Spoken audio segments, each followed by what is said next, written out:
I'm the dude. So that's what you call me. Are you a virgin? Yeah, not since I was 10. Are you there, God? It's me, Margaret. Come out to the coast. We get together, have a few laughs. Gentlemen, you can't fight in here. This is the war room. Can I return it if it doesn't fit? It always fits. Eventually. Welcome back, Movie Minglers. I'm Caveman. And I'm Maggie. And we're on episode number 27, and we're doing Lady Bird. And this was an experience. Movie. Jesus Christ. I had never seen this movie before. Yeah. I have seen it. This was my second time watching it. Mm-hmm. And this was Maggie's first. Mm-hmm. And probably only based on how fucking hard it made me cry. And by how hard it made me cry, I mean I started crying about 10 minutes in and didn't stop for the rest of the night. The rest of the movie. The night. Yeah. So that's right. After the movie was done, I kept crying. Kept going. Yeah. No. I got long hugs from every person in the family. Yeah. No. This movie fucked me. God damn it. Now we're already starting. This movie fucked me up. Oh, God. This movie was pretty much like, hey, you want to look at Maggie's life? I mean, like, not really, but kind of. Kind of. Jesus Christ, why did it have to be set? I know. First of all, we're set in 2002. I graduated in 2003, so, you know. Very close. Very close. A lot of these emotions were happening at the same time. Greta Gerwig, the director and writer of this movie, also graduated in 2002. So, yeah. Which is why it's very personal to her. Uh-huh. And she grew up in Sacramento. Sacktown. But also Sacramento. I mean, I've been to Sacramento many times. I've only really ever driven through Sacramento. We've never, like, stopped. My mom's college friend lived in Sacramento. Mm-hmm. So we made many trips, especially when we went and visited my grandmother in Oregon. Yeah. We would make trips through... Yeah, you drive through Sacramento. Drive through Sacramento. On the 5 on the way to Portland.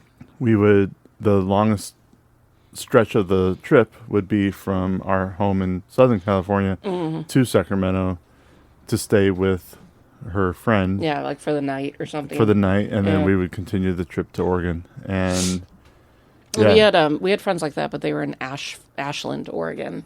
My mom was born in Ashland. I know. It's crazy how...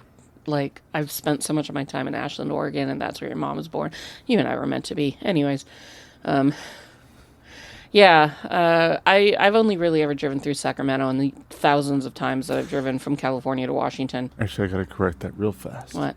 My mom technically was born on an Indian reservation in California, but grew up in Ashland. Oh.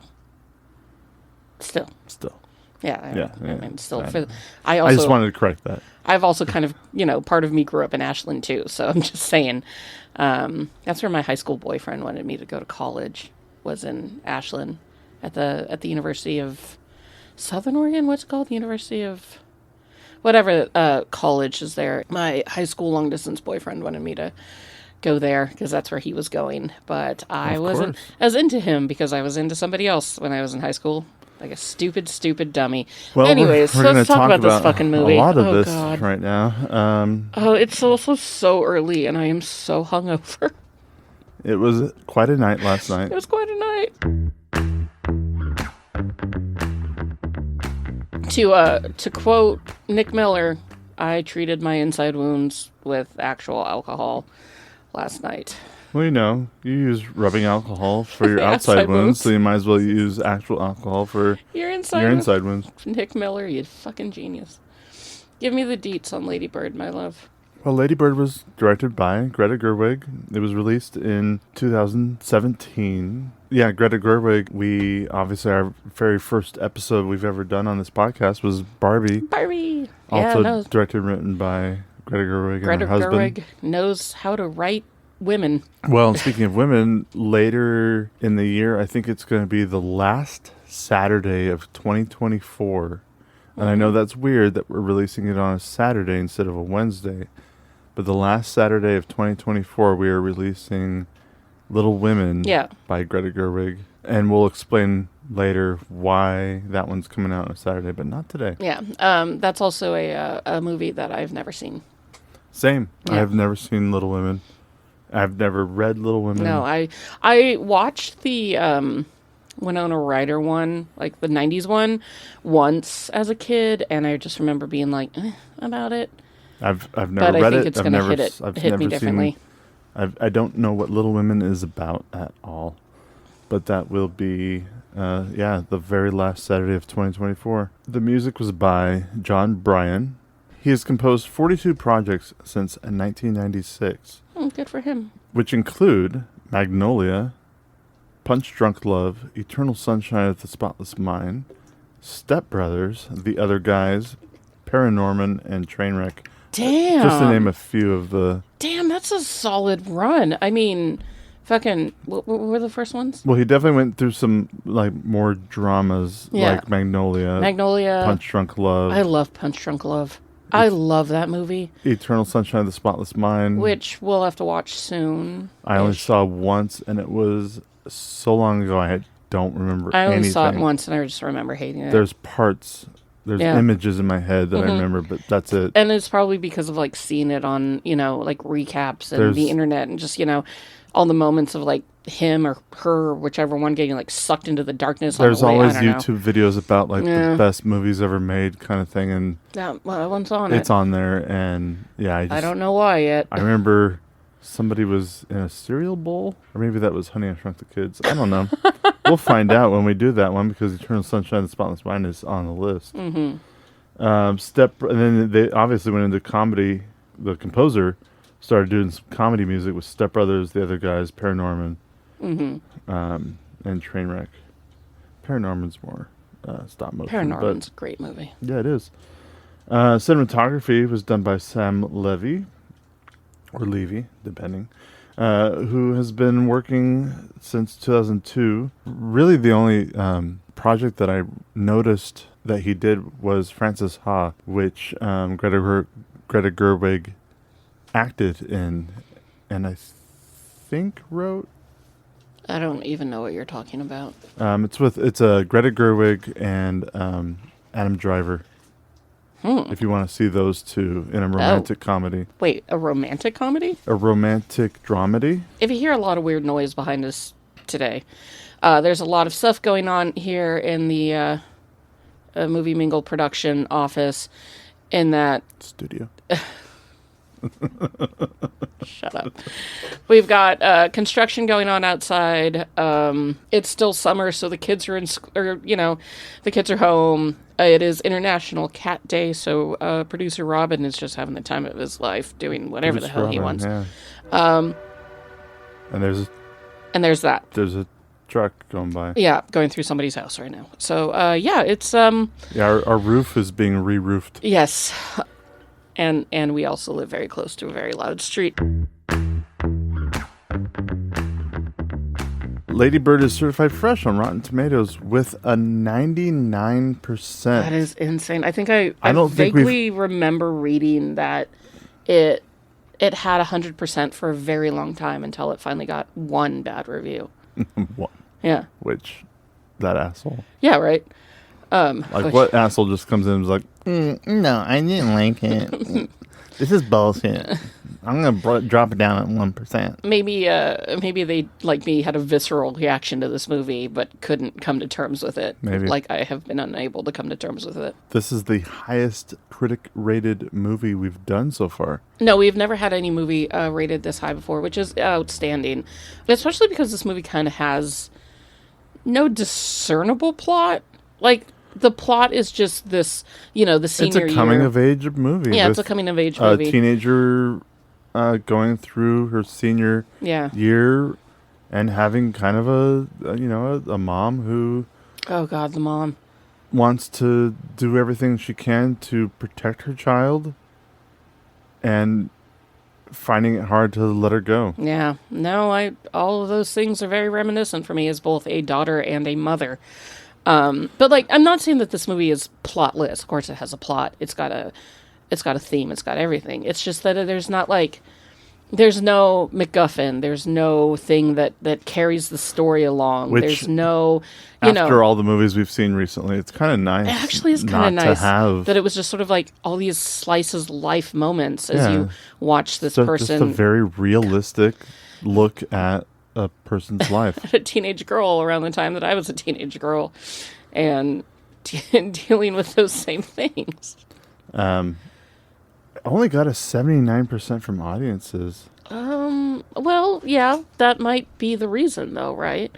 I mean, I know that coming-of-age movies are, they're very popular because everybody loves them, because we've all come of age. I'm kind of not surprised that it had such a low audience score for the same reason that I just talked... Robin, Jesus Christ, man. Happy International Cat Day. I think the main reason... I mean, this is just a generalization, but I can imagine that the main reason that maybe it only got a 79 from audiences is because of the meandering plot a little bit, right? Because, we all love a coming-of-age story because we've all come of age. But, if you look at, say, Stand By Me, which is another coming-of-age movie, there's a whole plot line of, trying to see a dead body and going on an adventure and blah, blah, blah, blah, blah, right? This movie is literally just snippets of this girl's life. And... all of the things that she is going through, right, to build her up as a person. But there is no overarching plot, no overarching MacGuffin or whatever. So maybe people were put off by that. I can see that. Right? Your average moviegoer going in to see this movie thinking that it's going to be, something epic.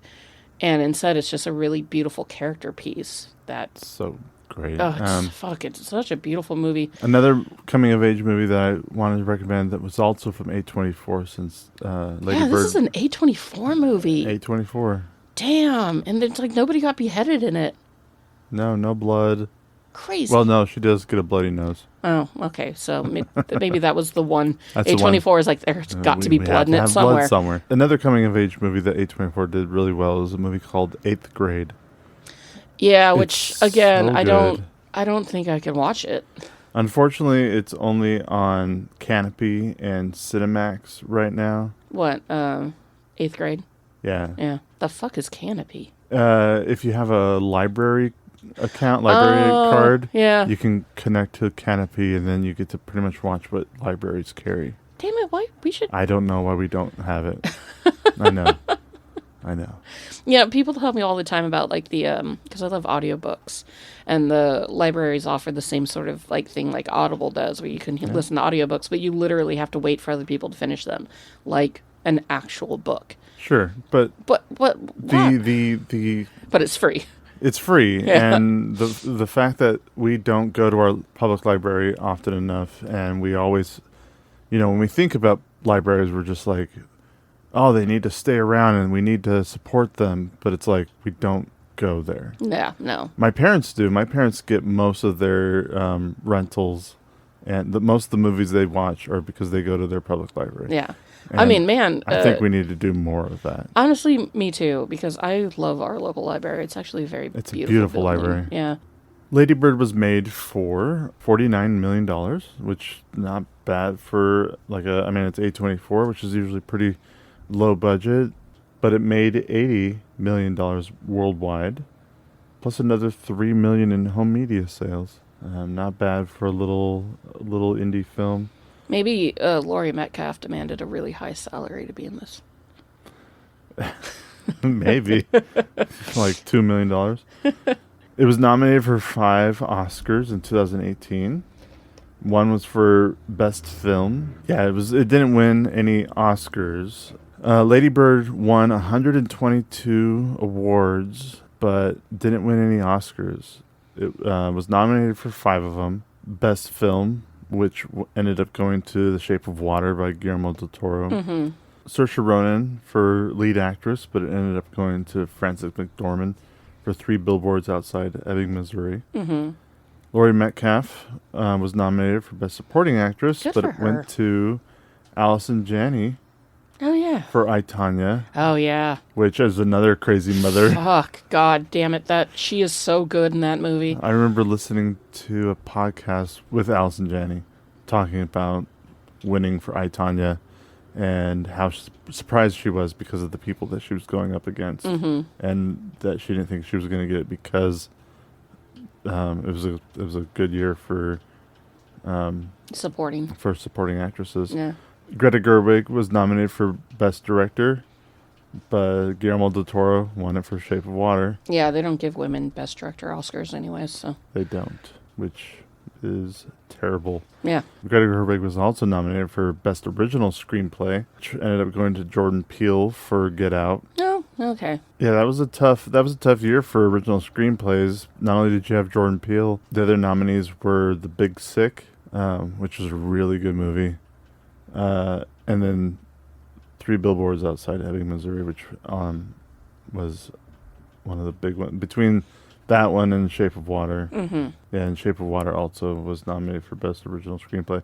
It was a tough year, and I mean, it's nice that little movies like this get nominated, which helps get them, views, and they're a part of the overall kind of public chatter. I can easily see this movie being the kind of movie that only film nerds would have known of otherwise, right? The fact that it was nominated for Oscars put it out gave it a wider audience, I would say, than just what it would have been had it not been. So, Saoirse Ronan, which we recently did in our Grand Budapest Hotel she was in Grand episode. Budapest. I adore Saoirse Ronan. She's just so fucking cute, and she was responsible for one of my most favorite, top 5 favorite Saturday Night Live skits, which is the song Welcome to Hell. Hey there, boys. We know the last couple months have been frickin' insane. All these big, cool, powerful guys are turning out to be, what's the word? Habitual predators? Cat's out of the bag. Women get harassed all the time. And it's dang, is this the world now? But here's a little secret that every girl knows. Oh, this been the damn world. Which is a girl group band singing about the horrors of being a woman. Then we also have Laurie Metcalf, who is so good in this movie. She's so fucking good in this. I mean, not only was she in... Malcolm in the Middle? No. With Roseanne Barr. Oh, yeah. Roseanne. Jesus Christ. But it's not called Roseanne anymore. Then it was the What was called? The Connors. Yeah, the Connors. Yeah. But then she did she was the voice of Andy's mom in all the Toy Story movies. She was? Yeah. She was the killer, one of two killers in Scream 2. Spoilers. Yeah, we're gonna go. I was gonna watch that. Oh, sorry. I ruined it for I was everybody. going to watch that 24-year-old movie. She is one of my favorite... She's in one of my favorite Frasier episodes as Nanny G. Oh, my God. That is one of the greatest... I mean, that's top 20 greatest Frasier episodes. It is. Playing Frasier's first wife, who is just insane. And they cannot get enough of each other. We love Frasier in this household so much. I'm sure a lot of people can relate to her as that mother figure. Oh, Jesus Christ. The way she talks to the instant instant fights that they get into. Yeah. How everything could be totally fine and then all of a sudden they are fighting each other. And also just all of the... Oh, God. It's so heartbreaking. All of the little, not necessarily mean comments that the mom says to Lady Bird, but they're not nice. They're not nice. They're very critical. Whether it comes to her weight, dresses that she wants to wear. Yeah. What she wants to do or be. They're just critical comments. Yeah. Everything's got to be very overly critical. And then when she gets called out for it, she's like, what? You don't want me to tell you the truth? Which is, such a dick move and something that I've dealt with from my own parents. It was kind of a boomer way to raise your kids, right? Was to not always build them up, but also kind of, nitpick. This is for your own good. This will make you. This will make you stronger. Yeah, it'll build character. Whatever. Which is what their parents did to them, right? But then we as parents are like, well, that hurt me, so I'm not going to do it to my kids. So I try to be really cautious about what I say to my own children and not say things that are going to be nitpicky to them, but I think I still do from time to time. because then there's my dad talking through me in ways I don't Well, and like. you still have to be a parent. But you don't have to be. No, I know. You have to be a parent and have to be disciplined, but you don't have to like look at somebody and say, "Do you really think an extra helping of mashed potatoes is the right idea?" Right. You know, like or like it was seeing somebody trying clothing and being like, I don't know, I don't think that looks good on you, or like, you know, Lady Bird picked out the dress that she liked the most, and her mom's immediate reaction was like, and to be a little nitpicky about it. Yeah, it's crazy. It's crazy. I heard a quote recently from, of all places, My Lady Jane, which was an amazing little show, which I highly recommend you watching. In it, somebody says, the voice and this is a huge paraphrase because I'm not going to go hunting down the actual quote right now because I'm way too hungover for that. But the quote is something to the effect of, the voice in your children's heads is your voice. So the way that you speak to your children is the way that they speak to themselves. Mm-hmm. And like that messed me up a little bit as a person with, you know, a nitpicky parent. Yeah. It kind of made me re-examine how I talk to my own kids, because we've got a couple of tweens in this household. So we're right in the thick of it, and it is insane daily. And I keep thinking about that quote, but of all places, it came from My Lady Jane. Like, damn. Little therapy nuggets come out of nowhere. The mom she's both a very beautiful and very tragic character, and just in the way that she treats her children, her daughter, and it hurt me deeply. And we also have Beanie Feldstein, who plays her best friend Julie. Julie. Who I'm just going to go on record and say that I don't really like her. Character or the actress? The actress. I don't know what it is about her. I find she's in a lot of stuff. She's funny. You saw Booksmart, right? Actually, no. Oh, I would recommend watching Booksmart. I'm just saying, like, she's great in Booksmart, and she's fun in Drive Away Dolls, which came out earlier this year. She's great in a lot of, like, everything that I've seen her in. She's great, and she's very funny. But there's something about her that I don't like. And it's not in the way that, like, I have just a visceral hate for Evangeline Lilly. Like, I hate her. But you know how everybody has those actors or actresses that you're just like, I'm not buying it. There's something about Beanie Feldstein that I'm not buying. It might be the fact that she's Jonah Hill's sister. And that has put a stank on her. Knew that. Yeah, no, she's Jonah Hill's sister, and that's... I don't think she can get off of that stank. You can't choose your family. I know, but you can't choose how I react to you either. Then we've got, which I think was the biggest surprise. Yeah, you didn't see him coming. I mean, I've seen this. This is the second time I've seen this movie, but I don't think I really knew who he was when I saw this movie. He was still baby. Yeah, little baby Timothée Chalamet, even though he was in Interstellar that came out way before this movie. This is the second time we've had a surprise Timothée Chalamet. I knew he was in this because I knew that he was also in Little Women, and because of that, you know, and because Greta Gerwig loves both Saoirse Ronan and Timothée Chalamet, she wanted them to have little bits in Barbie, but they just couldn't make it work.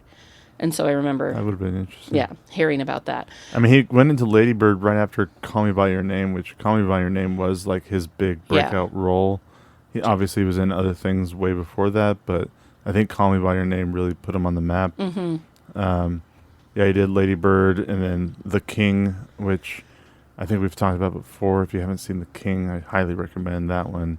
Mm-hmm. But then, yeah, he did Little Women, French Dispatch, and then Dune Part 1. Yeah. And, he's just become that. You know, now he is Timothée Chalamet. Now he is Timothée Chalamet that everybody knows. And he is just so cute. He is, but his character in this is such a little... He is such the perfect early 2000s douche. Yeah. I even wrote that down. Like, he's... Like, that dude straight up could have been in my high school. Like, he perfectly captured what it meant to be a douchebag in the early 2000s. You know, just kind of be a skis, right? Who's only out for himself. He is a skis. He's such a skis, but, like, he played it so well. And, of course, who else are you going to get to be the dreamy bad boy of a Catholic boys' school but fucking Timothée Chalamet? He was perfect for that role. Then we got somebody that whenever you see her I'm always excited about it because she's just a character actress that's been around for decades. Aunt Meg?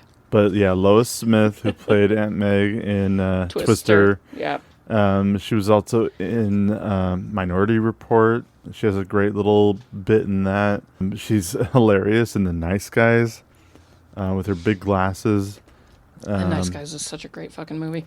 Yeah, she plays Sister Sarah Joan. Yeah, kind of like the main nun. Yeah, who essentially like the principal or the not she's like the principal. English There is teacher. a principal. Actually, speaking of the principal, it was weird the way that they shot the principal in this movie was interesting because he's wearing like this big black robe, but I mean it's a suit, but it almost looks like a robe. He's sitting at this big desk.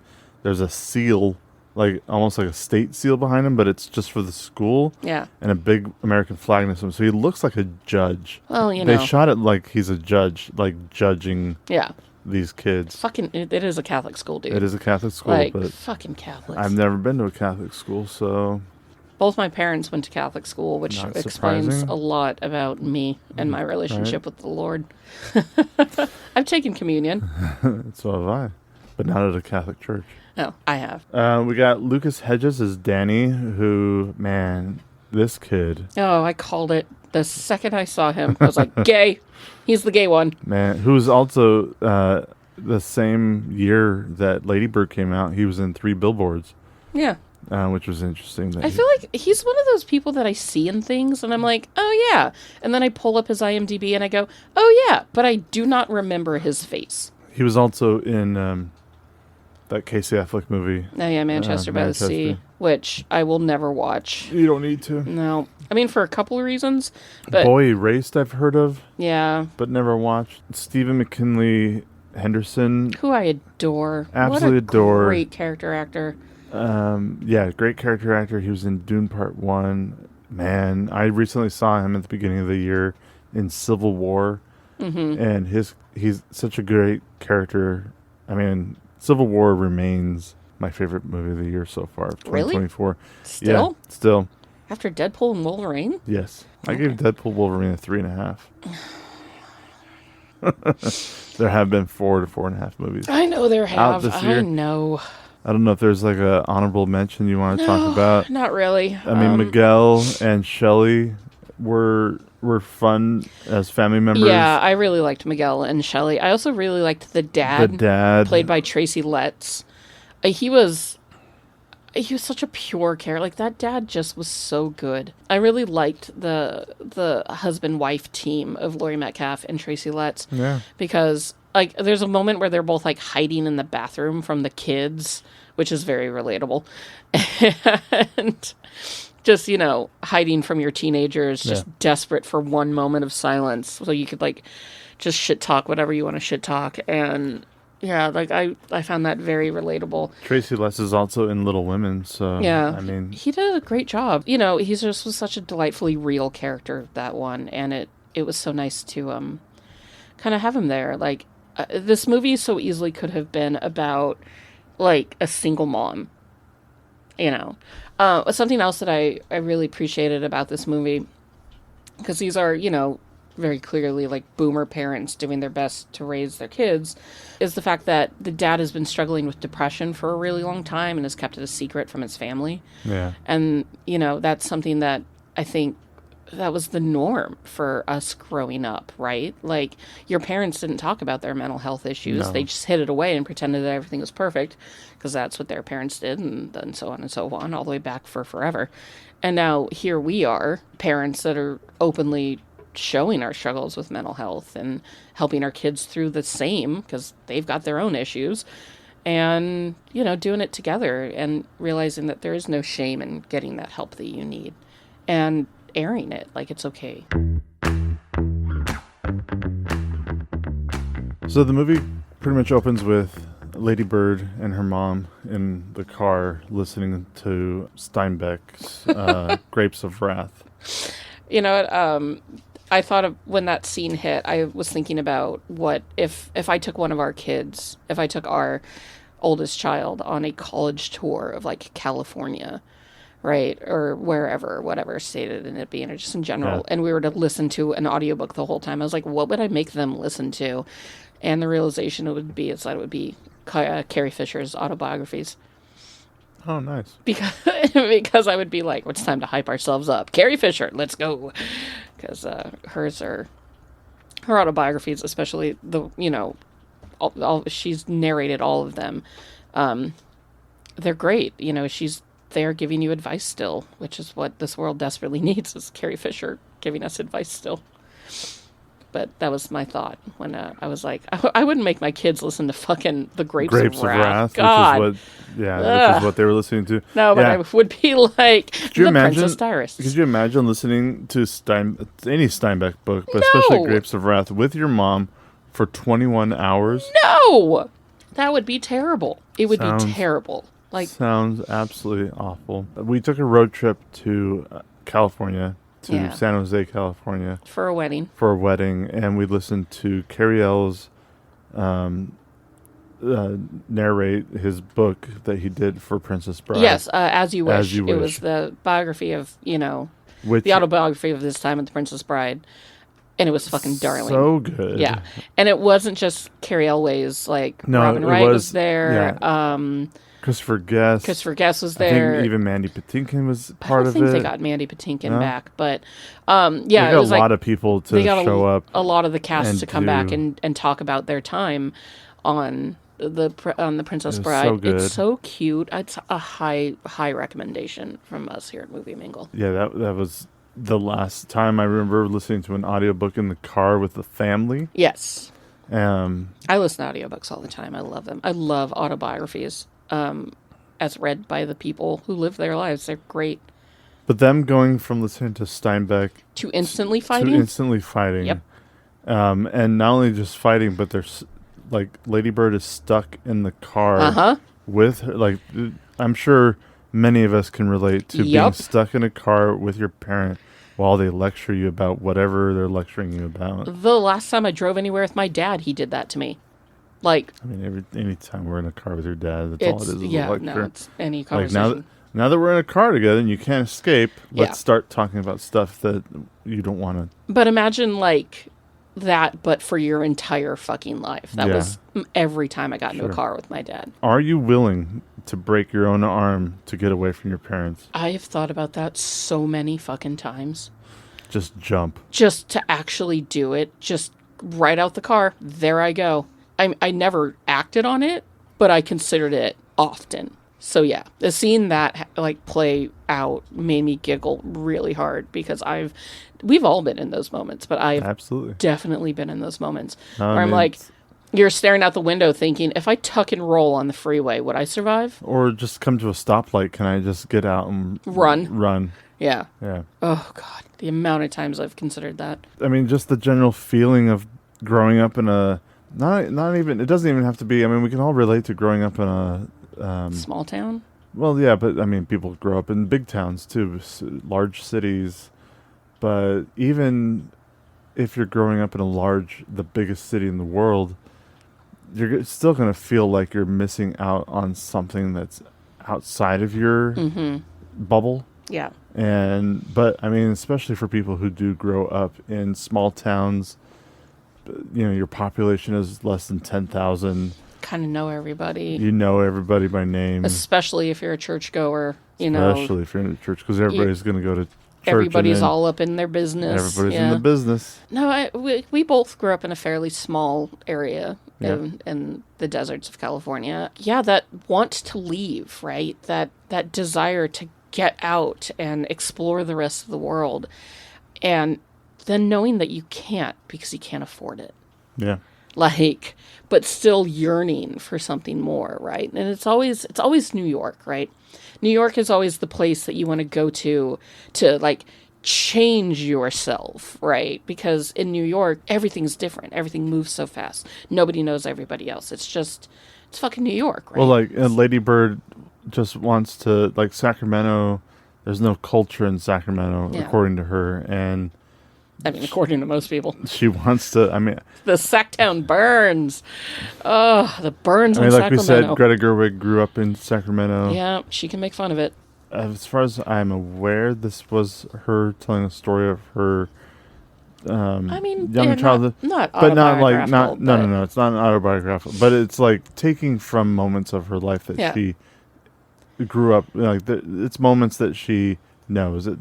It's like we said, it's a coming of age movie, so of course, there's always things that we can all relate to, whether we came from a rich family or poor family, big city or a small town. Yeah, it's growing up. It's just growing up as a teenager. The human experience of growing up. You peel away some of these things that we can't really relate to, like being rich or growing up in a big city, but then it all comes down to you're still a child with your parents. Yeah, but you feel like an adult because you're being told that you're close to adulthood. Yeah, and you know nothing. You're a fucking idiot. You're a fucking idiot. You are an idiot. Oh my! And your parents try to tell you that you're an idiot, and you don't listen to them. Telling them. Oh, maybe I should make our kids watch this movie when they get older, when they're a senior in high school. Oh, God, I was such an idiot in high school. I was so stupid. Aren't we all? Oh, but I was so much stupider. Oh. No, I was dumber. No, trust me, Caveman. No, you know I was dumber. You know my story. No, I was dumber. Oh, I will come across this table.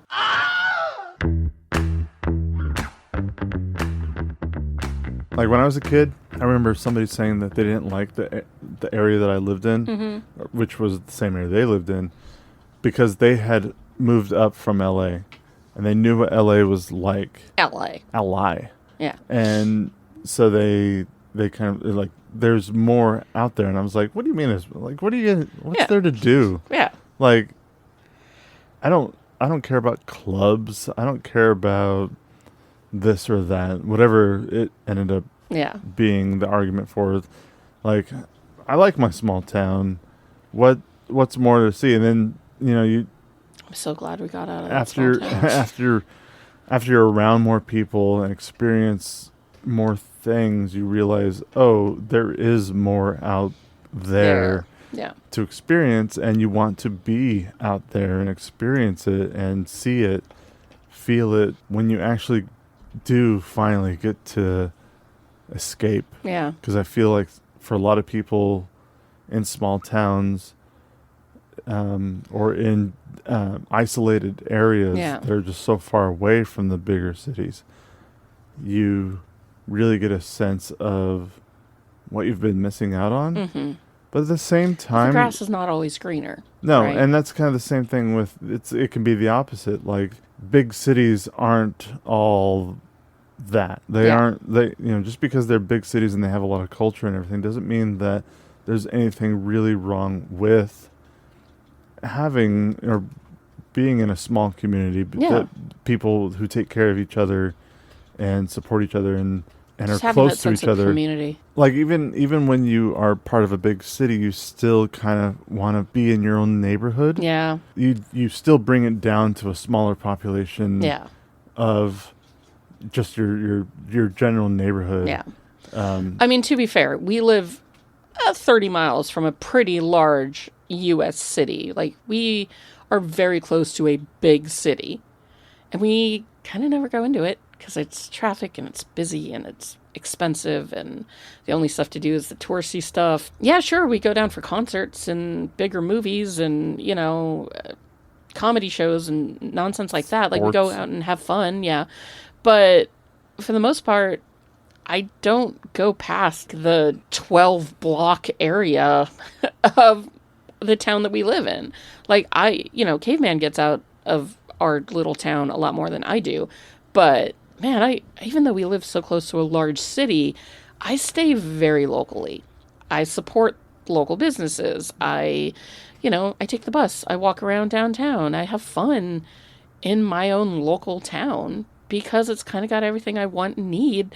And most importantly, I can be home in 5 minutes, which is all I really want to be, is just home. Yeah, I can understand that, even though we live very close to a very large metropolitan city, I like my little town and I want to stay in it. because I don't want to go anywhere. I want Right. to just go to my couch. That's all. I want to go from my bed to my couch and back again. I found something very interesting. I mean, obviously this movie hit home hardcore for me because I was a teenage girl in 2002. But the way that college was sold to us elder millennials, Yes. and how it was the only thing you could do after high school was college. You had to go to college because if you didn't go to college, you didn't get a good job. And if you didn't get a good job, you'd be a shit person forever. You're going to be homeless on the street.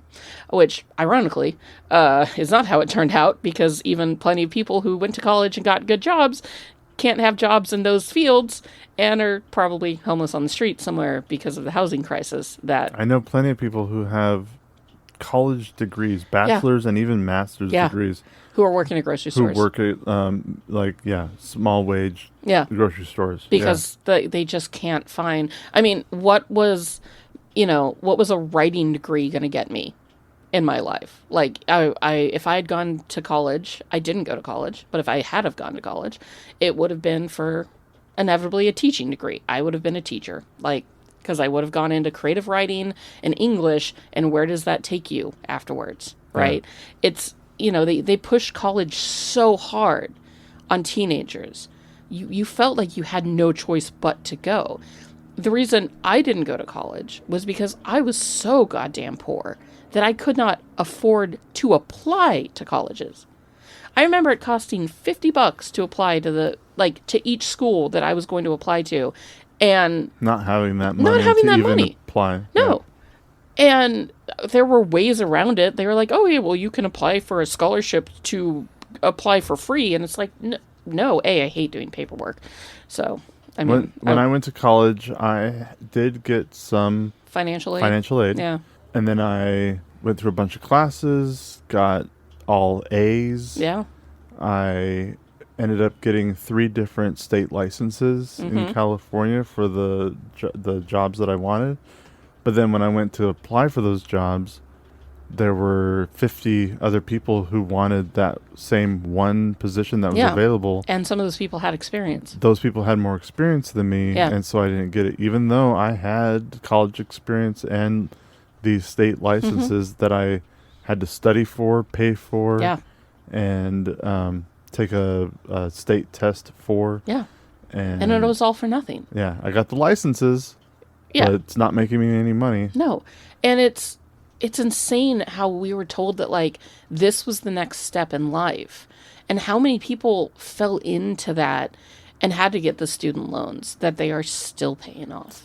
I mean, I often tell people that I was too poor to even apply to go to colleges. Because, I mean, my grades were decent enough that if I had actually put in the effort to apply to, some UC schools, I definitely would have gotten in. I totally would have gotten in. I was decent enough, right?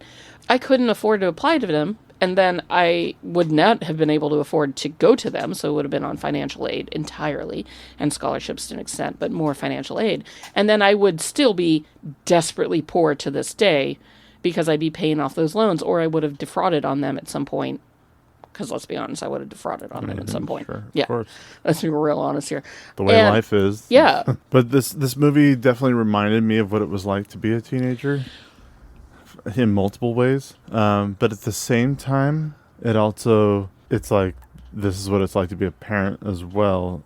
Oh God, that's why this movie hits me in two different arrows to the heart. Because we've got 2 teenagers, essentially. Essentially, yeah. A 14-year-old and a 12-year-old. Yep. And it has been, oh God, the tweenness in our home lately has been unbearable.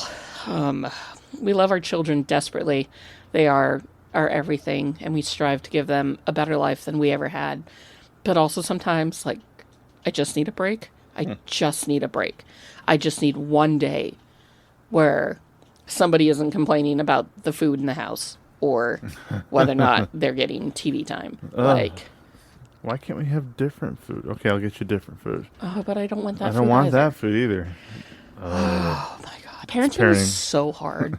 And I can imagine that it was harder for say, the parents in this movie, for the main reason that, like, back then you had to kind of pretend you had your shit together and hide your emotions more, which I think is why, like, the mom was so nitpicky and rageful, is because she couldn't, she had her own anxieties and stresses that she had to deal with, right? That she couldn't let her kids see. And so I saw my mom, but mostly my dad, in Laurie Metcalf's character, being that kind of mean little voice that, congratulates you and then drags you at the same time for when you bring home and tear you down. You bring home an accomplishment. You're like, oh my God, hey, I got an A on this test.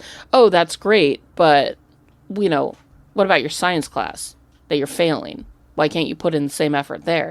And it's like, well, because I'm better at English than I am at science, Dad. So why can't you just support me? Yeah. But, it's that duality of kindness and meanness, right? And to an extent, I sort of feel like that's what the brother and the sister-in-law essentially were there for too, is that, they were almost made to be pitted against each other by the mom. More rivals than not, because, the mom could only handle so much. Even though Lady Bird's kind of mean to her brother and sister-in-law the whole time, they're actually really supportive of her. And, when she goes off to prom, the sister-in-law is the only one that's like, you look amazing, like hyping her up and giving her nothing but praise, where the mom is, nitpicking again. Right. That, it's hard to come from that family dynamic. And I think that that's something that a lot of millennials have dealt with growing up, was that, building them up and tearing them down.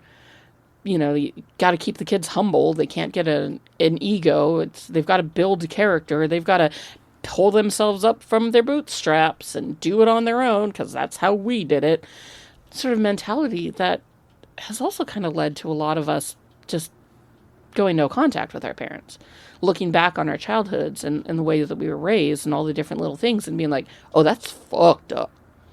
And it's not like, the way that our parents looked at their parents and said, oh, that was fucked up, but that was the war, and, well, they're still family, so I'm going to have to deal with them, even though they're the worst, and, I'm still going to put up with them.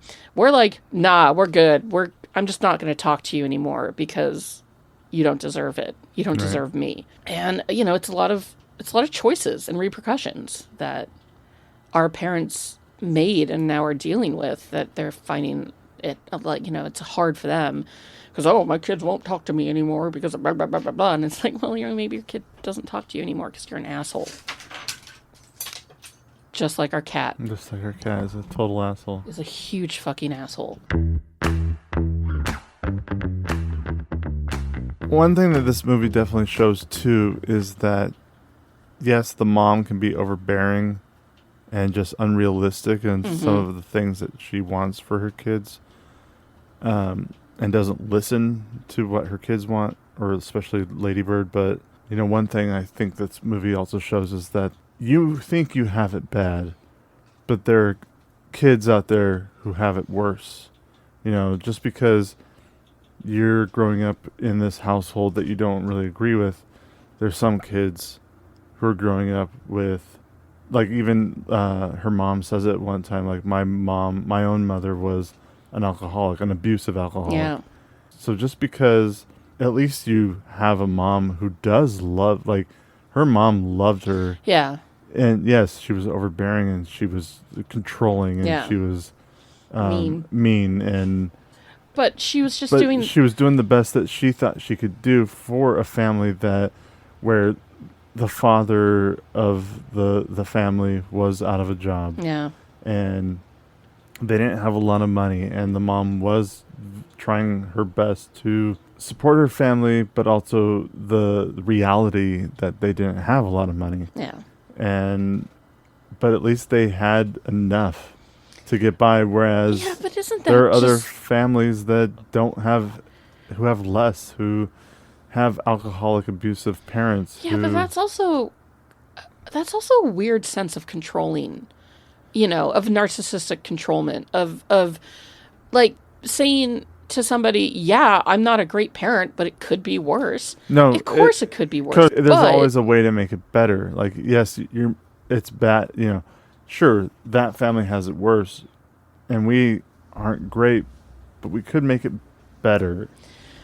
Yeah, but did they strive for better, or did they just strive to survive?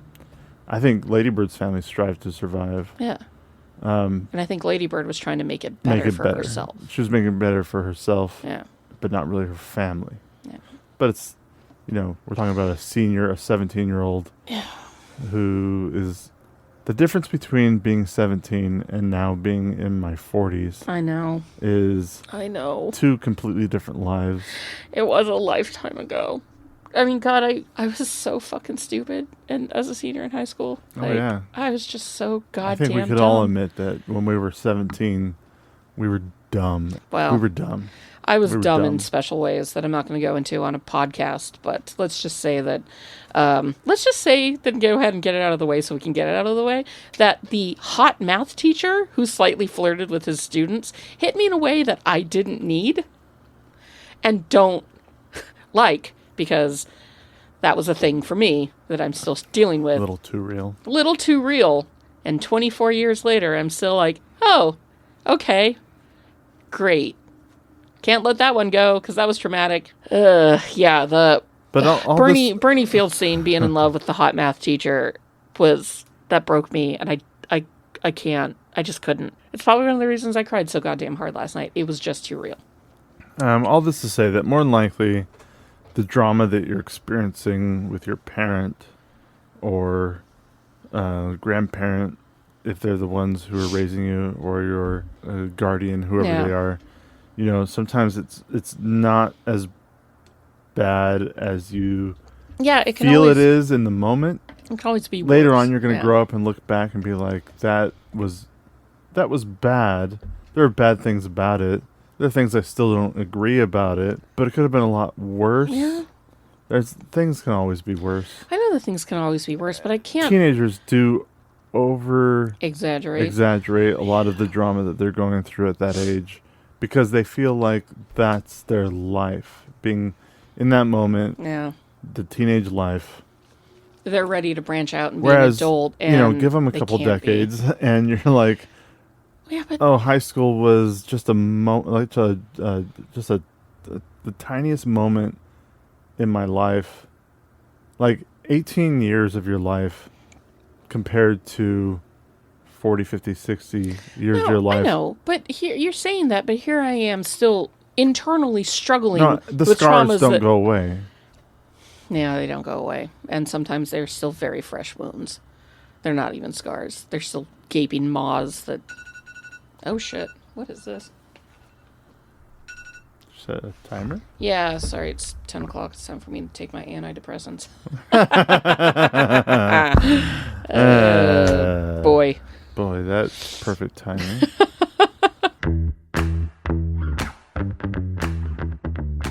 Can we talk about the gay boyfriend now? Yeah, let's talk about the gay boyfriend who you totally called out. I called it so fast. Just you did. Because I had forgotten. I knew so many of those boys in high school. Makes sense from our area of where we grew up. Yeah, being a gay teenager in the early 2000s was a rough go. Any point in history before like the 2010s. It's actually it's probably less hard these days. It's more accessible. Significantly more accepted today than it was in the 2000s. Yeah. The fact that our children's middle school has pride flags hanging up is something that's incredible. That would have never happened. No, that tells you how Campana. much we've come since even 2000s, even 2010s. Yeah. So, it wasn't easy. And here he is, a Catholic boy, right? He's into plays, already. Red flag. Mm-hmm. Well, there was an outlet there. And then, he's very sweet and very respectful of Lady Bird. Danny is. Even their kissing and their, soft petting over the shirt was all very, chaste and romantic. And he's the lead guy in a musical. Of course he's going to be the gay one, right? In fact, when you see Danny and that boy kissing in the bathroom, it's like, well, yeah, doy. But it's very sweet because, you know, from Lady Bird's point of view, she's like, oh, God, my first boyfriend is gay. Like so many millennial women. My first boyfriend turned out to be gay. My first boyfriend did not turn out to be gay, but I did collect all the little gay boys in my class. They were all my friends. And I love all of them still to this day. They're all great friends of mine still, and I love them. And it took me a while to kind of understand my own queerness. It was definitely not a thing that was on my radar in high school, but I was in love with a grown-ass man. So who am I to say I'd be an idiot in high school? God, it's so fucking dumb. I really like in this movie that Danny and Lady Bird end up being really good friends, and that she kind of helps him with his own feelings and emotions, you know, and like that he had her to rely on. Yeah, it's very important just to have people that love you and accept you for who you are anyways, but especially back then, I know that it was very important to have a friend that you could be honest with and rely on when you're literally hiding yourself from your entire school, your family, and so on and so on. The fact that Lady Bird spent Thanksgiving with Danny and his rich family instead of her own family really pissed off her mom, and I've got to be honest, I don't think I would handle that well either. I know there's going to come a point where our kids don't spend Thanksgiving with us, but I can't imagine that point being high school, you know? Like, yeah, that hurts a little bit too much. I gotta imagine that's not going to happen until her 20s. Yeah. But anything can happen. Anything can happen. She can meet anybody. I don't know. Yeah. It's one of those things that... And when it happens, it's like you want to be upset about it because it is like... But, like, the way her mom, Lady Bird's mom, puts it, like, you're going to spend your last you're going to spend your last Thanksgiving with somebody else instead of us. Yeah. But it's like, it's not your last Thanksgiving. You have no idea what the future holds. Like... But it's the last Thanksgiving of high school. Yeah, but who cares? But I care. It's not your last Thanksgiving of life. I don't remember what my last Thanksgiving with my parents was. I don't really remember exactly when the last time I didn't spend... You know, you have so many Thanksgivings in a row. Yeah. And then eventually you don't go. I just don't remember that exact moment. They might. There's been a couple Thanksgivings that we haven't spent with your family. Sure, but how many times in the last 3 years? I think we've spent the last 3 Thanksgivings with them. Yeah. So it's not like it's the last. And who cares if it's the last of high school or the last that you're living under their roof? Like, even I understand. But I care because it's tradition to be with me on Thanksgiving, and you don't fucks with tradition. But even when our kids end up seeing, maybe it's just I don't. Eventually, I know that my kids aren't going to spend a Thanksgiving with me. I know that's going to happen, but it's not like they're never, ever, ever going to spend a Thanksgiving with us again. The last time I spent Thanksgiving with my mom was 8-9 years ago. It was the last Thanksgiving I had with my mom. Like, that sucks. I love my mom. I love Thanksgiving. I want my mom to be there on Thanksgiving, but she's not. So, yeah, for you, it's different because you've spent basically every Thanksgiving you've ever had with your parents. We always spent Thanksgiving, even when we were dating and newly married, we spent Thanksgiving with your family. But we've had Thanksgivings away from, like, yeah, we've had home.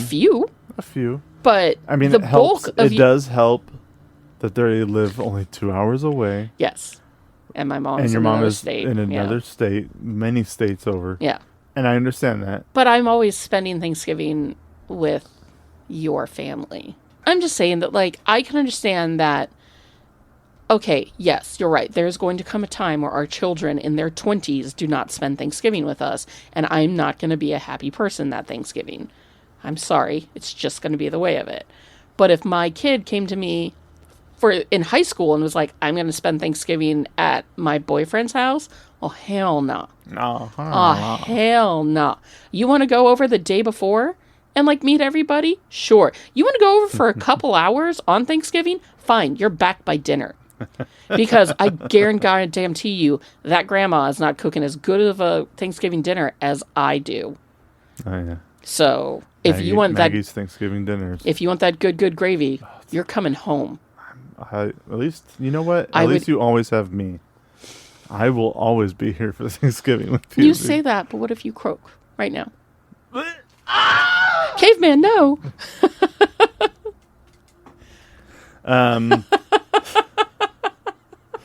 Oh boy. No joke. I would eat an entire Thanksgiving dinner right now. I'm so hungry. Oh man.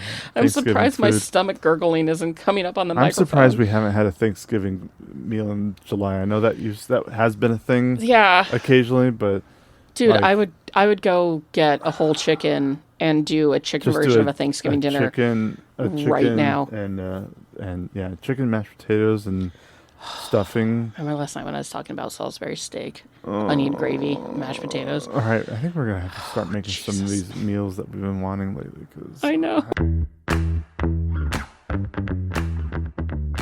Lady Bird goes because of her wanting to be. She has an attraction to Danny, like even though he's gay, but yeah, no, he's cute. still has an attraction to Danny. So she joins the theater group, and once she finds out that he's gay, she's like, I'm not really interested in the theater group anymore. Now I'm interested in Kyle. Yeah, and I mean, who wouldn't pick Timothy Chalamet over Lucas Hedges and her new friend Jenna? Oh God! Oh, the friend fighting of it all was so real. But I was going to say that, like, she does all this work to be with people that she wants to hang around. Mm-hmm. And I was like, have I ever done that? Have I ever gone out of my way or done something that I really didn't seriously want to do just so I could be around somebody that I liked? Or the popular kids. Yeah. For sure. And I think the one moment in my life that I think I did for sure do, because it was a combination of I want to be with the popular kids, I want to hang around the girl that I have a crush on, and I want to experience the world outside of my own bubble / country. Yeah. Was when I went to Japan. I was really hoping that you were going to say something about I was the girl that you had a crush on. But then as soon as you said out of my country, I was like, fuck, he's talking about Japan. I was going to be like, oh, it was that time you went to that concert with me. No. You were in your 20s anyways. I was much older. I went to Japan when I was 17. I know, but I want to be your only everything. Like, this was 1998. Yeah. I was 17. Yeah. Same age as Lady Bird.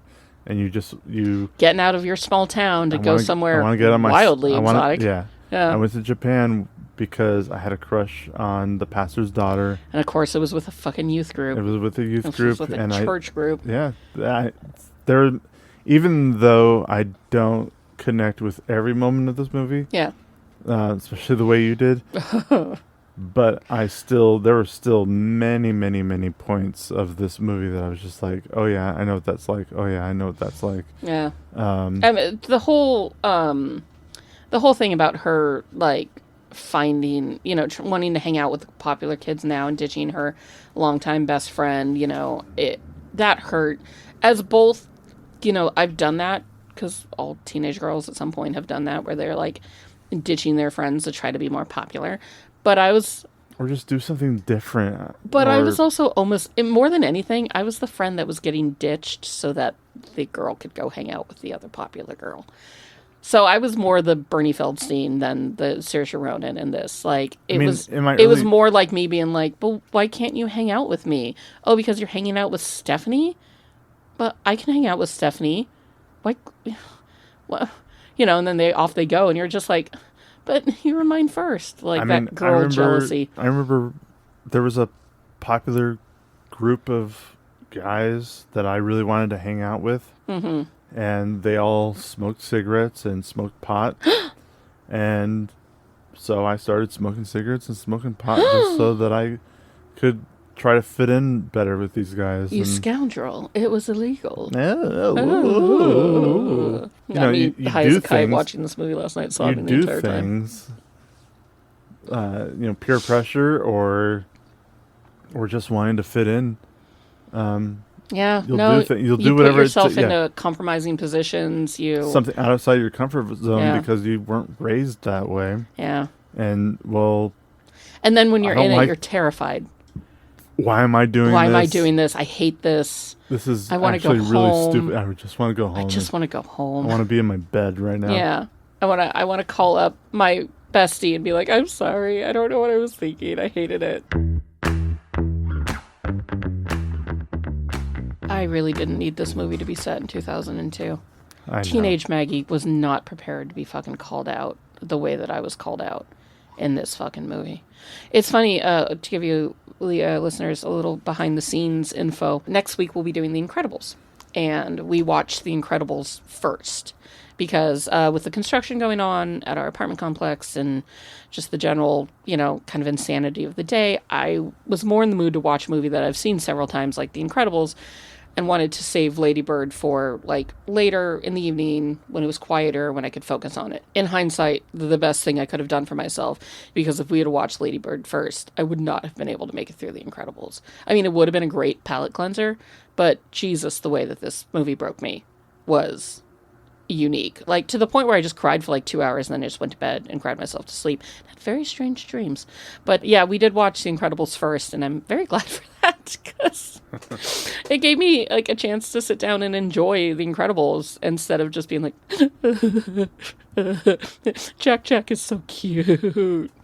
But yeah, it was. I'm glad we did it. I don't know if it has to do with being a teenage girl when this movie was set and remembering all of those emotions and feelings. And even though, yes, my life didn't look a lot like what Lady Bird's life looks like, I still, all the beats were there, right? All the hits and the moments were there for me.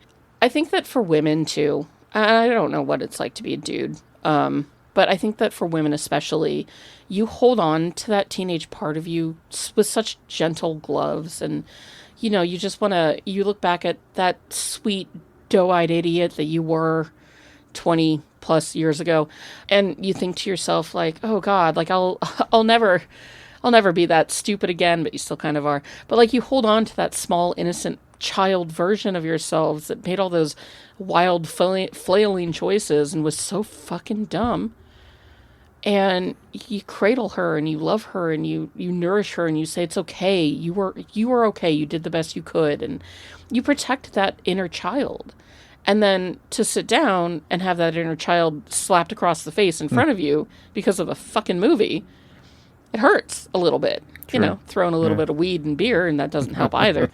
This movie is so beautiful, and it was so painful for me because I'm still so connected to that little 18-year-old version of me.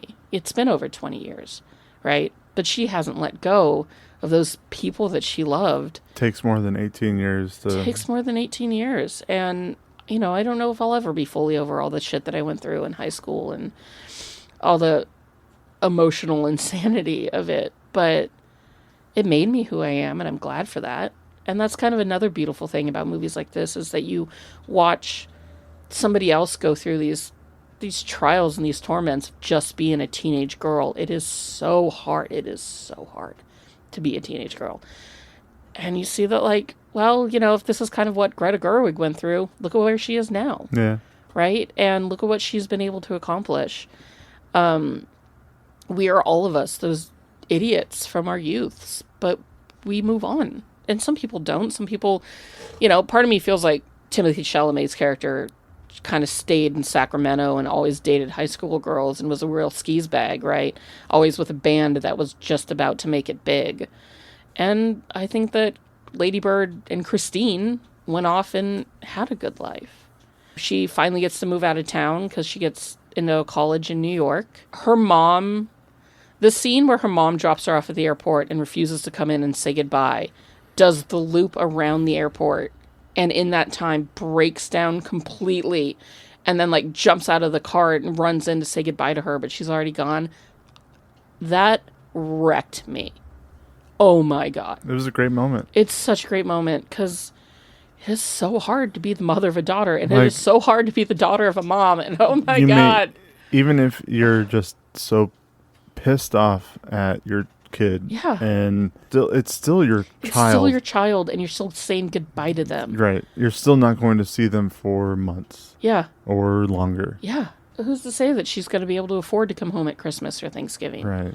And there you go. Maybe that was the last Thanksgiving for a while. Right. Like, it just hurts. I'm not the type of parent that gives our kids the silent treatment, because I can't. Surprisingly, me who loves to talk is hard at being silent. So I tend to sit down with our children, and even after a fight, we still talk through our emotions and talk it out, and there's apologies there. I mean, God, I apologize to my kids so much more than my parents have ever apologized to me. I just couldn't imagine kicking one of them out of the car at an airport Really, and whatever. not See saying ya. goodbye. Yeah. Like, oh, that hurt. No oh, hugs. it hurt. No. Sobbing on well this. wishes. Nope. No. Just get out. Yeah. Boy. That was a great scene. Yeah. I also really loved the whole prom scene too. The prom scene was great.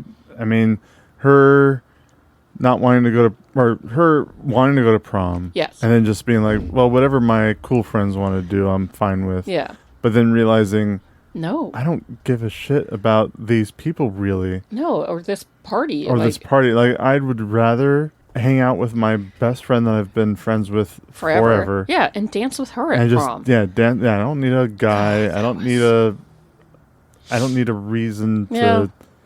We're just gonna go to prom. We're just gonna dance. We're just gonna dance together. We're just gonna dance. we're just gonna be goofy. No, have fun. no boys. No boys. Don't bring any boys. Don't bring. Yeah, Stephanie. We said no boys. It's fine. Yesterday we saw an older limo driving around town, and I did this whole improvised bit for Caveman about, the like 10 girls that rent that limo at prom to go to prom just for the girls. And then, inevitably Stephanie goes off with her boyfriend, and she ruined everything. Oh my God. You said you weren't going to and then get a date. You said it was just going to be us girls. Oh my God. Like, how can you do this to me every time, Stephanie? It's funny that we then watched this movie the same night. After. But I loved that moment. I loved when she goes to her friend and they just party just for prom and make prom memorable for themselves, because I think otherwise she would have regretted spending all prom night at a house party with Timothée Chalamet. Also, not the last time he takes a teen girl to prom. I'm just saying that right now. I do like, real quick, I do like the line about them calling Sacramento being the Midwest of California. The title card. This movie starts with the quote by Joan Didion. Anyone who has talked about California hedonism has never spent a Christmas in Sacramento. God, that's funny to me. Because although I've never spent a Christmas in Sacramento, I've spent a Christmas in Apple Valley. Oh. And same thing. Like, just, there was no hedonism in Apple Valley. Oh. No, there is not. There's not. Do you remember when you turned 18, do you remember if you did anything like, I'm 18, finally I'm an adult? Like, is there anything that you bought, the very first thing you bought or did or saw? I didn't buy anything, but my friend Dana and I went into Lovers. Ah. Which, was it called Lovers? It was the one on D Street in Victorville. No, I think wasn't Lovers. But it was a... Yeah, it was a sex shop. It was a sex shop, yeah. But it wasn't Lovers. No, it wasn't Lovers. Lovers is actually, every time I've been in a Lovers, they're always very clean and very well handled. This one was skeezy as hell. Yeah. And gross. But you had to show your ID to get in to the back. You could go in, where they have all like the party favors and the fucking penis straws and like the little like, kitsy dumb shit that you'd see at like a Spencer's. But in order to get into the back to see all the sex toys, you had to show your ID. And so, when I turned 18, Dana took me to the Pleasure Zone. What was the name of that place? Oh, God, I can see it. I literally can see the building in my head right now. And there's probably still a sex shop there. Well, I think but there was something, I remember there was a thing on Main Street in Hesperia. Yeah, no, for us, we went to the one on but I don't know, D remember Street what in it's Victorville. called. So no, that's where we went, is we went in and we looked at the sex toys and we giggled. And I very vividly remember her and I standing there looking at a double-ended and we were like giggling, and then I looked over and this like skeezy guy in his 40s was just staring at us, just because here we are, two young 18-year-olds like giggling over the And you see the hand gestures I'm making right now. And yeah, them just being like this guy just staring at us and me being instantly grossed out and like, let's go look over at anything else, you know. I probably bought a lottery ticket, which I definitely didn't win. I mean, I wasn't a smoker, so I wasn't going to go buy cigarettes. I couldn't buy alcohol. I was just excited. Honestly, I turned 18 right before an election. So I was just thrilled that I got to vote. Like that, this is so fucking nerdy of me. Oh my God, and I was telling Caveman yesterday about AP US Government. And when I was a senior in high school taking AP US Government. Like, I was such a fucking nerd in high school. Oh God. That I was so excited that I got to vote. I wore my I voted sticker at school all day. And people were like, you didn't vote. I'm like, I'm 18. I voted this morning before school. God damn it. I was such a dweeb. What about you, Caveman? What did you do when you turned 18? I did not. I also did not buy cigarettes. I may have bought some kind of lottery ticket, maybe. Did you go buy porn? There was probably porn. Yeah. But the thing I did, I definitely watched. The Fun Zone. That's what it was called. Wow. It was called The Fun Zone. Sorry. You watched what? Oh, it was 1999, and some of the best rated R movies came out in 1999. Yeah, no, see, I was excited to vote, and you were excited to go see movies. I mean, the Blair Witch Project came out. The Matrix may have been. The Matrix isn't a rated R movie, is it? Yeah, it is. It is? Yeah. The Matrix. The Matrix is a rated R movie. It is the first one. Why? Violence? Violence, probably. So yeah, like yeah, you were excited. Rated R films and maybe some porno mags. Like, were you ever carded going into a movie theater? Yes, and I don't remember what movie it was for. Actually, you know what? No, I kind of vaguely remember getting carded at the mall to go see like a PG-13. The mall was the one place that yeah. They like the one on Mariposa did not. No, card, they didn't care. But the mall one did. at the mall did, and I remember especially when it was the revamped one, like when it was after they remodeled it. They would check your IDs. I don't remember which movie we went to go see. Yeah. That was rated R, but one of my friends in the group did not have her license with her or her ID with her. Yeah. And she could not prove that she was 18, so we had to watch something that wasn't rated R, and it ended up being Tarzan. We ended up going to see Tarzan. The animated one? The G-rated movie because which also came out in 1999, and all my friends and I were 18, and we were all going to go see whatever it was. It wasn't The Matrix because I saw that at Mariposa, but we saw it at the mall. We went to the mall. She didn't have her ID, and we wanted to see a movie together, so we all had to be like, well, I guess we're going to go watch Tarzan. Is that why you don't like watching Tarzan to this day? Yeah, probably. It has something to do with like being disappointed. Love Tarzan. Yeah, Tarzan's fine. That soundtrack slaps so goddamn hard, and it didn't need to. Also, he's so hot. Ugh. The only other thing I want to talk about when it comes to Lady Bird is the set design, because the way that her kitchen is, the tile in her kitchen, the weird things hanging on the walls in that house. Like they did such a late good 90s, early 2000s job at kind of capturing that turn of the century, turn of the millennium, architecture and just life. And so there were definitely moments where I was looking in the background and like crying because I'm like, oh, it looks like my kitchen, except it's not pink. Because our kitchen was so very pink. And yeah, this movie is a beautifully done film. And it really just showed what life was like to be a teenager back then. It's just not what I needed last night. I needed comfort and hugs last night and not, my inner child getting slapped in the face and spit on. But sometimes your inner child gets slapped on the face and spit on. Why did it have to be yesterday, though? Something towards the end when the teacher, Louise Smith, who played Sister Sarah Jones, she mentions reading an essay or something that Lady Bird had written, and talking about how she felt like Lady Bird actually loves her town of Sacramento. And it reminded me of, it doesn't matter how old you are, how long you've been away from the place that you grew up, but there is a certain, and it will probably forever be, as much as I don't care for the high desert or Apple Valley, Victorville area, that especially Adelanto. Especially, fucked Adelanto. They can just burn. but that main Tri-City area up there in the desert, it is home, and I never want to go back.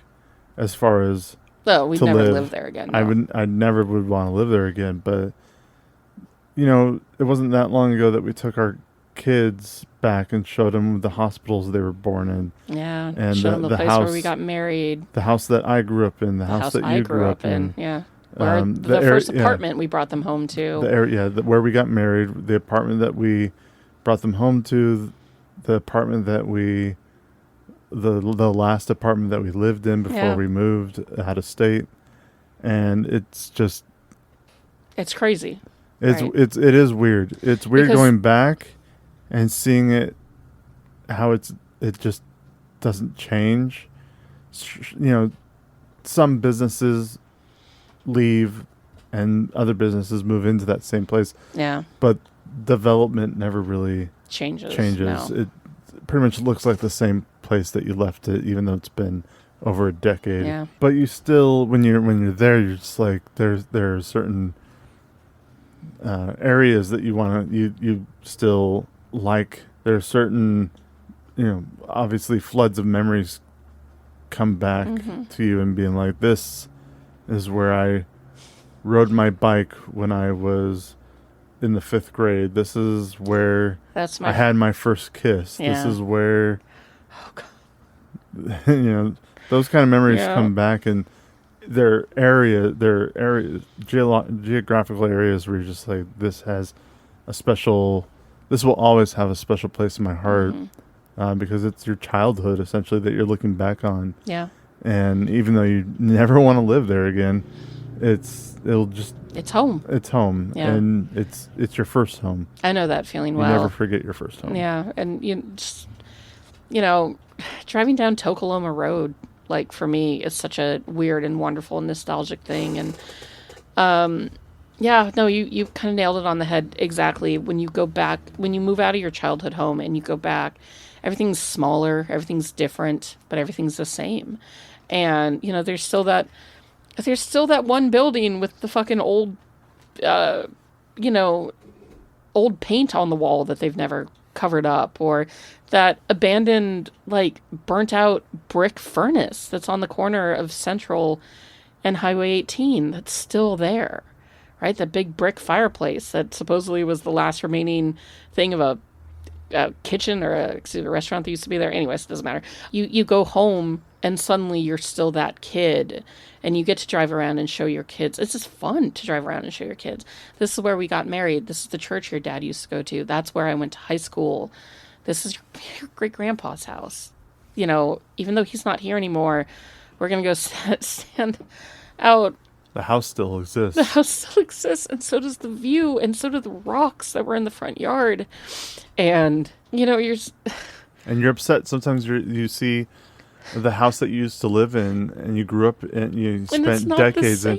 Yeah, the garden looks different, or the garden was ripped out completely, or and now they painted it, so now it's just a brown house now instead there's of 5 junky cars just sitting in the yard instead of a garden. Like, there's things that you're like, but there's the roof that I put up. Right, I built that roof. I built that fence. Shed in the back, and the trees are still there. And even though the house isn't blue and white I anymore, weeded this yard every summer, or nostalgia is a powerful thing, and I think maybe that's why I also got hit so hard last night. Yesterday was already kind of a weird anniversary for me, that centered around high school and the math teacher. So I think, again, watching this movie yesterday was not the smartest thing for me, but I'm glad I did, and it was a beautiful film, and I'm glad for all the emotions I felt. Even if, now this morning, as I am both emotionally and physically hungover, I want to die, and I am so hungry. But I'm glad that this movie exists. And I think it's beautiful, and I might never watch it again. Because, I'm glad you got to see it. I am too. I miss Apple Valley Maggie. And I'm glad she's still a part of me, but I'm glad I'm not her anymore. I couldn't imagine raising our kids down there. We've got friends that are still there, and good for them. And, they've got different lives, and they're happy, and that's what matters. And I miss all of them, and I'm always happy to see them when we go home. Just like I'm happy to see the, Victorville Fairgrounds and Watermelon Mountain and Granite Hills. And, I'm still desperately searching for a red Ford F-150 to pass by. But I'm also glad we're not there anymore. So, here's to Lady Bird and to childhood memories. So, Maggie. Yeah, Caveman. What would you give this movie out of 5 stars? I'd probably give it a 4.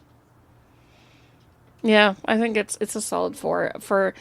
It's a beautifully done film. Acted, directed, written, everything is absolutely stunning. It had no right to call me out the way that it did and leave me a barren husk of a woman.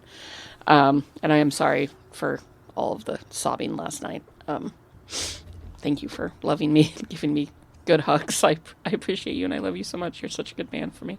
But yeah, I'd give it a good 4. I mean, it's absolutely beautifully well done, but it broke me, and I'll never watch it again. So 4. What about you, babe? I'm giving this a 4.5. Fair. It's that kind of perfect coming of age movie of teenager versus mom kind of story. There's other elements to the movie, but ultimately it is one parent versus a teenager. Yeah. And I felt a lot of recognizable moments in this. Mm-hmm. And I thought it was really well done, well written, well directed. Yeah, it was just... Yeah, it's a great film. Really, really well done. Yeah. So yeah, 4.5. It's definitely a solid film. Just maybe watch it when you're a little less emotional. Or, I don't know, because I think that movie's always going to make me emotional. One thing I know for sure is I just hope that our children never feel the need to tuck and roll out of the car the way we did. I think you're doing a good job as a parent. Thanks. If your children never feel jump out of a moving car. So count yourself. Here's to that, right? Right. So Maggie. Yes, Caveman. Somehow Palpatine returned. Would the presence of Oscar Isaac have made this movie even better? Fuck. I don't know. No. My gut says no. No, you're probably He would have right. been distracting. Sure. His most beautiful, perfect I don't face. think he fits into Sacramento. No, he definitely doesn't. Maybe the math teacher, but that would have been really weird. You already took this answer to the second question from me. Damn it. You know me too well. So, yeah, the second question. Who would he play? Who would he play? He'd play the math teacher. Mm-hmm. Yeah, no surprise. No, really. nope. We should just abandon ship now and say goodbye.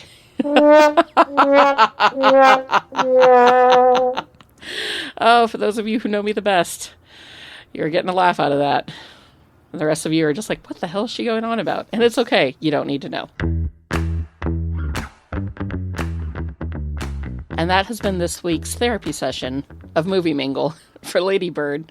I don't know if it was wise of us to do this early in the morning on an empty stomach, but here we are. We hope you enjoyed it as much as we enjoyed making it for you. And I hope that, we didn't make any of you guys cry as hard as I cried, because good Lord, I really need a nap after that. Next week, we've got The Incredibles coming up, which is a very dear movie to us here at Movie Mingle, so we're excited to talk to you about that.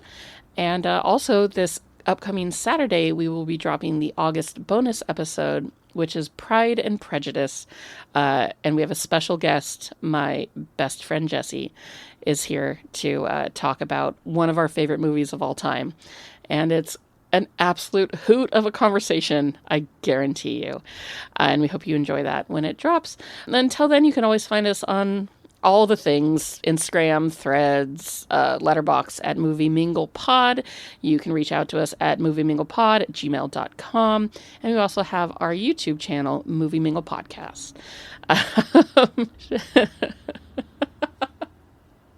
Until then, just God, go call up your childhood best friend and go mingle. Bye. Are you an effective team? We are an effective team. Let them fight. How did you just do that? I'm a really good lawyer. Here on Caladan, we've ruled by air power and sea power. On Arrakis, we need to cultivate desert power. Welcome, Mr. Beach. What's that? Oh, I'm a little confused. Well, we wouldn't want that, would we? I don't want to brag, but I will. I was in the Avengers. The Avengers? Yeah. That's great. Thank you. What is that? I'm going to make him an offer he can't refuse. Toga. Toga.